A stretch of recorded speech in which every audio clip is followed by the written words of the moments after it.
Nag-abang ang mga operatiba sa sinasabing daanan ni Ray Ray pauwi sa kanilang bahay tuwing break time. Pagpata ng alas 12 ng tanghali, binakura na ng mga operatiba ang isang lalaki. Anong araw mo? Pukalan dyan, pukalan dyan. Puka. Puka. Anong araw niya? Rape, may rape kang kaso. Puka. Ala, tumapa ka nga! Mga polis kami ha, Ewan ko, sir. Oo, huwag kang gagalaw. Ano rin po, sir? Raymark ha, Raymark. Apelido mo, Zamora. Amora po, sir. Amora po ako, sir. Sige, teka lang. Amora po ako, sir. Huwag kang uman. Naku, mukhang nakalimutan na yata ni Ray Ray ang kanyang apelyido. Sino po complain po, sir? Hindi ako complain na may waran ka. Hindi, sino po complain po, sir? Hindi ko nga alam, waran nga yun eh. Hello, kuya. Papuntahin mo dito si... May warrant daw po ako. Ewan ko kung ano po warrant ko. Waran kang rape, sexual assault sa Iloilo. 2016 pa. Wala naman ako kakagawin ng sir eh. At si Ray Ray denied to death. Puntayin mo yung ano mo, papili mo. Ano, Raymark Zamora ka ura ba? Wala po, Amora po. May certificate po Kaya po. nga, may ano lang yan, pero ikaw to.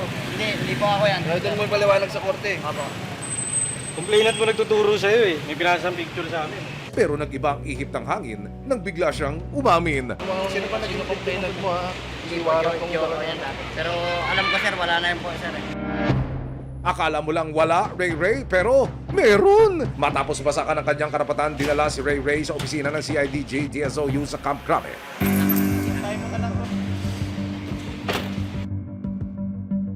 Nakapanayam ng resibo ang suspect. Para sa kanya, ginawan lang daw siya ng kwento para masira siya sa kanyang dating nobya. Gumawa ng kwento ng tita ko para i-diin po ako doon sa jowa ko. Pinagtutulakan niya sa magulang niya. Sige, ikakasuin mo yan. Kahit pamangkin ko yan. Nahanap ng resibo sa Quezon ang biktima na itinago namin sa pangalang Mirna. Kahit 11 taon na ang nakalipas, tandang-tanda pa rin niya ang masalimuot niyang nakaraan sa Iloilo. Kwento ni Mirna, gabi ng March 2014 nang maiwan siya sa kanilang bahay kasama ang kanyang mga pamangkin. 17 years old po ako, ma'am. Noong March 25 po, 2014. Laking gulat di umano ni Mirna nang sumulpot sa pinto ang suspect na si Raymark o mas kilalang Ray Ray. Bigla na lang daw pumasok si Ray Ray sa kanilang bahay at hinila siya sa mesa. Tapos po ay nagulat lang po ako, may humablot po sa akin sa pintuan po. Tapos bigla po ako pinahiga sa mesa po. Dito na raw tuluyang isinagawa ng suspect ang pang-aabuso sa kanya. Inubaran niya na po ako ng aking short po, ma'am, at saka yung pambaba ko po. Matapos halayin si Mirna, nagawa pa raw siyang takutin ni Ray Ray.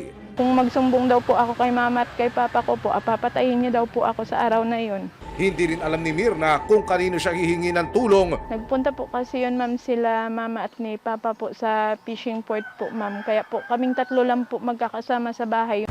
Pero hindi pa pala doon natapos ang kalbaryo ni Mirna. Kinabukasan, March 26, 2014, naiwan ulit si Mirna sa kanilang bahay at binalikan daw siya ni Ray Ray para muling halayin. Ulit-ulit po, ma'am. Maraming beses po. 2 gabi po yan, ma'am. Sunod-sunod po. Nakaba po yung dibdib ko, ma'am. Nababalisa po ako na hindi ko po maintindihan yung sarili ko.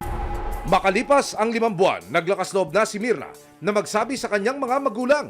Agad silang nagpunta ng Municipal Police Station ng Oton, Iloilo para magsampa ng reklamo. Si mama ko po yung sumagot at that time na po yun, ay parang na-trauma po ako sa mga pangyayari na yun na ginawa niya sa akin.